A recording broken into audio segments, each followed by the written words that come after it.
Ladies and gentlemen, boys and girls, my name is Zade, and today I'm here with... Jery. And Jeremy, what are we doing today? We are going to be reviewing Grand Theft Auto 5. And we're going to be looking at the campaign more specifically, just because of the fact, online really isn't here yet. And online doesn't really come until October 1st, so that is when we can really experiment with it, and I'm sure you guys will see some videos on that. Other than that, we've been gone pretty long, unfortunately. Sad face. And, you want to say something? Yeah. All right, go ahead. It's been a long time since we made our last video. What was it? A month? No. I would say 3 weeks. 3 weeks? Okay. Yeah, so we greatly apologize for lack of content. We've just been busy getting used to school and stuff like that, I guess. So, but we're back now, so, you'll maybe... Love us more. Yeah, give us hugs and we'll give cookies or something. I don't know. I support that notion. Okay. All right, so GTA 5. More specifically, the game that made $1 billion in 3 days and $800 million on the first day. Woo! Also, the game that beat Call of Duty's record. Woo! Yeah. Ow. But so let's just talk about what's kind of like new to the game. Well, at least to the campaign. So this time, instead of having one character, we got 3 characters: Trevor, Franklin, and Michael. There you go. Franklin is a gangster black guy. Trevor is a white hick that sells meth. And Michael is a retired crook stealer from banks. Yes. Good job. Oh, and by the way, Franklin's kind of the young buck. Michael and Trevor already know each other. And that just becomes later in the story, unfolds into some crazy shenanigans. Yeah, and the great thing about this is just throughout the campaign, you just learn how everything just kind of intertwines, and you really just get a feel for the characters of who they are and what they are good at, what they're not so good at. They also get special abilities, which I don't really think they had in other GTAs. Do you think they have those? No, they didn't have special abilities because in the other games, the characters were all fairly well balanced. Like, for example, in the GTA 4 series, you had the main character, Nico, and then you had the other two in the DLC, Luisa and Johnny. I think all their stats-wise were basically kind of similar, not identical. But in this game, one's the gunman, one flies helicopters, the other is a really good driver. It's balanced in a sort of sense that would fit their character well enough. So, you'll have, one guy that maybe isn't as good as driving, but he shoots like a pro, and then, vice versa for another guy. There's also what Franklin has. Franklin has this ability to slow down. It's make time slow down for him. And it's really great for when you're driving. Mm-hmm. It's only one driving, too, though. You can't slow down time outside. Yeah, so when you're driving, you're going really fast and, there's a bunch of cars around. You can press that and you'll be able to weave through cars a lot easier, and it helps out a ton. Especially during getaways and heist missions. But if you don't mind me going on. I completely mind. Oh, I apologize. Go ahead, elaborate some more.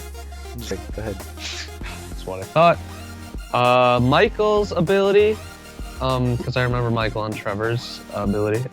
Michael's ability basically is kind of like Max Payne kind of bullet time thing. If you don't know, Rockstar made the recent Max Payne game, and there's a feature called bullet time.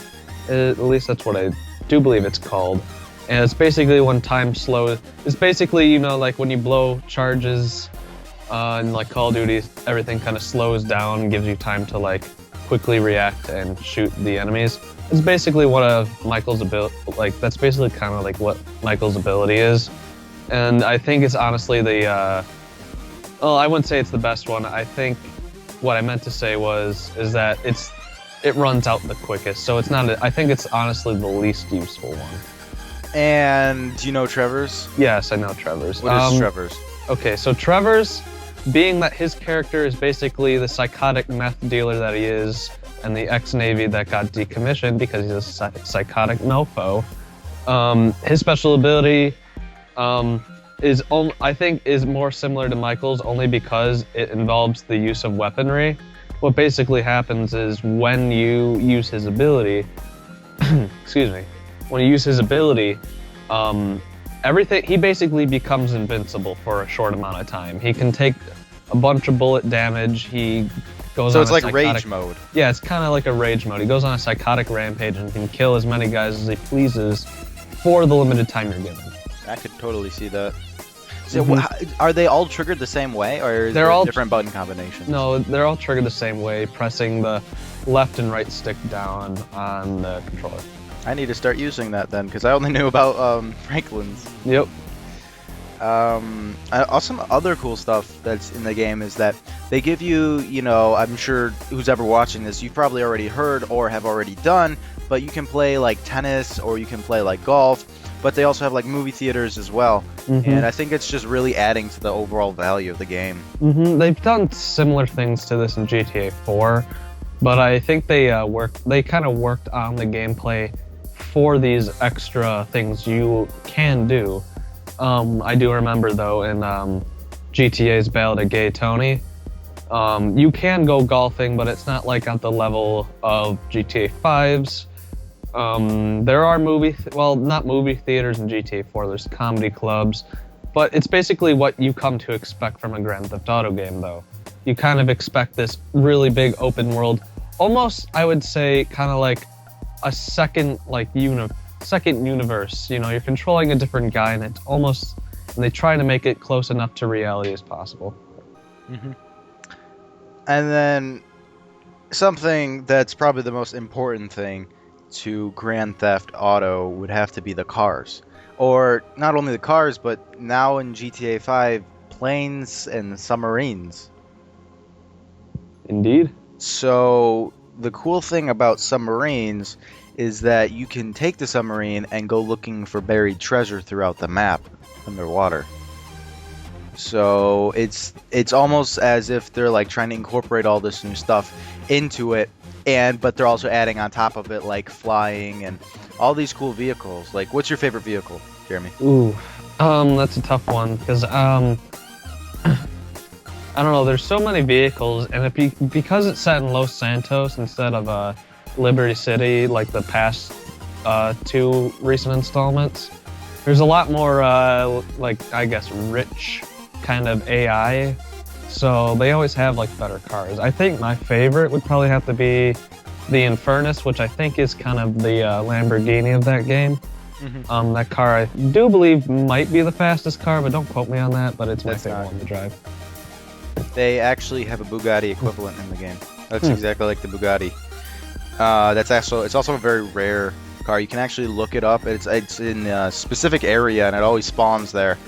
But the only problem with that is if you get it there, you can't always like have it. Like sometimes it like glitches away, or you can buy it for $3 million. Which who's really gonna buy it? Come on. Just steal it off the streets.